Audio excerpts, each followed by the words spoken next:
You keep replaying that argument in your head, don't you? The words you said, the words you didn't say, the tone they used, the look on their face, all looping like a scene you can't stop watching, days or even weeks after it happened. Part of you is tired of it. You call yourself obsessed, dramatic, unable to let things go. But another part of you can't switch it off, because it feels like your brain is still in the middle of something important.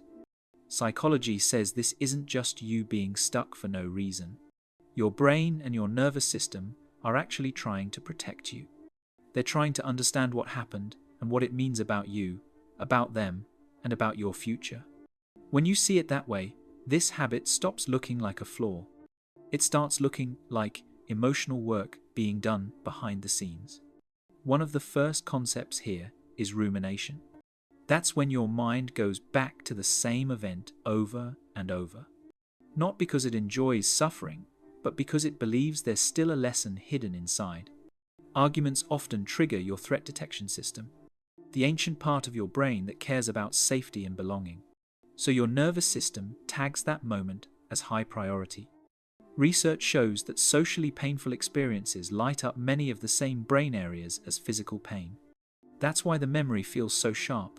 When you replay the argument, your brain is trying to lower future danger. It's scanning for what went wrong, what did I miss, what do I need to change. This is not meaningless torture. It's your inner system running a safety audit. Another piece is error-based learning, the way your brain learns from mistakes. Every time you think, I shouldn't have raised my voice, or I wish I'd said this instead, your brain is quietly updating its rules. It's testing different versions of you in that same scene. Like alternate timelines where you stay calm, speak your needs clearly, or walk away sooner. Studies in neuroscience show that we learn more from errors than from easy wins.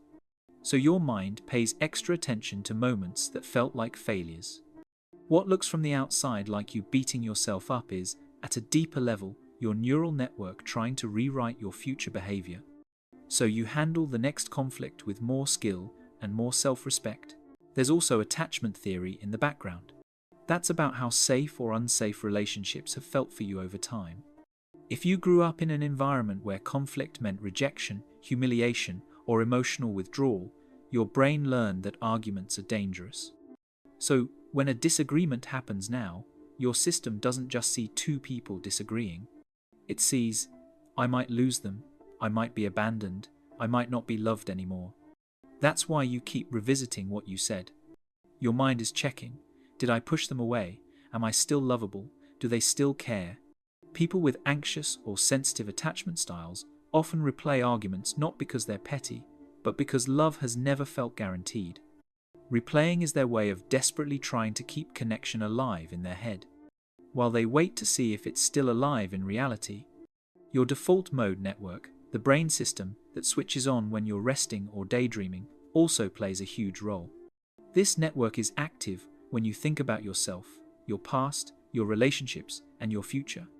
For deep thinkers and overthinkers, it can be extra active, which means your quiet time is rarely quiet. Instead of going blank, your mind opens a review session. It plays back the argument to understand what it means for your identity. Am I a bad person? Did I cross a line? Am I always like this? Some of this can feel heavy, but it's also how you build self-awareness. Your brain isn't just replaying words. It's editing your story about who you are, and what you will or won't allow next time.